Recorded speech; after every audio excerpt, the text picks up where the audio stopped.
La locomotive allemande est proche de l'arrêt, et c'est l'Europe entière qui avance au ralenti. Une Europe inquiète sur la capacité de sa première puissance économique à reprendre les rênes de la croissance. Surtout que les derniers indicateurs pointent tous dans le sens d'un nouveau passage à vide. C'est ce qu'anticipent les analystes et les investisseurs à travers l'indicateur ZOO, qui est proche de la frontière, séparant les pessimistes des optimistes, ou de l'indice IFO du climat des affaires. Même le secteur manufacturier, point fort de l'économie allemande, montre des signes de faiblesse. De son côté, la consommation des ménages manque elle aussi d'entrain, comme le montre l'évolution des ventes au détail. Des ventes qui ralentissent et peinent à rester au-dessus de 2% de croissance. Difficile dans ces conditions pour l'économie de tourner à plus de 0,3% de croissance sur un trimestre, soit 1,2% sur un an. C'est très décevant. Faut-il pour autant enterrer tout espoir d'accélération de la croissance en 2017 ? Une accélération suffisamment franche pour tirer le train de la reprise européenne ? Eh bien non, au moins pour 4 raisons. Il y a d'abord le contexte international.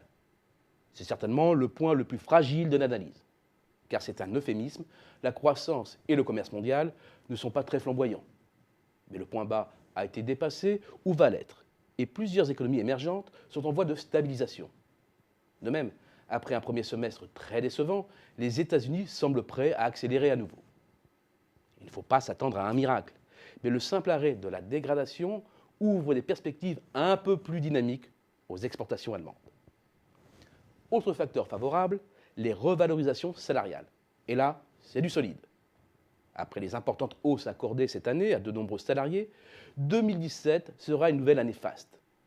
Les négociations salariales collectives dans la métallurgie ont ainsi conduit à un accord de revalorisation de 4,8% sur 2 ans pour environ 3,8 millions de salariés.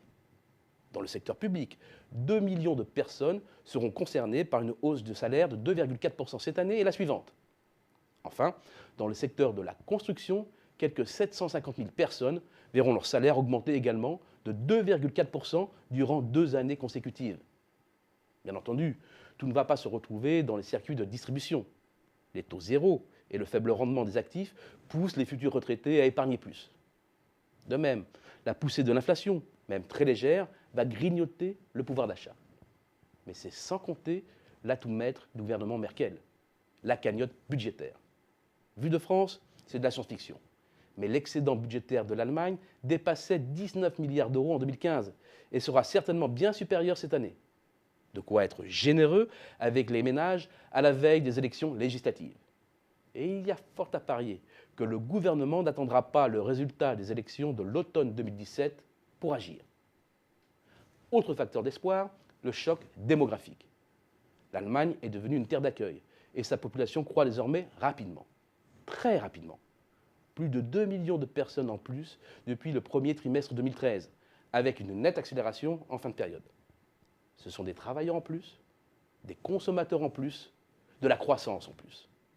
4 arguments donc, forts qui laissent espérer une nouvelle accélération de la croissance allemande et qui du coup ouvrent une éclaircie dans le ciel nuageux européen.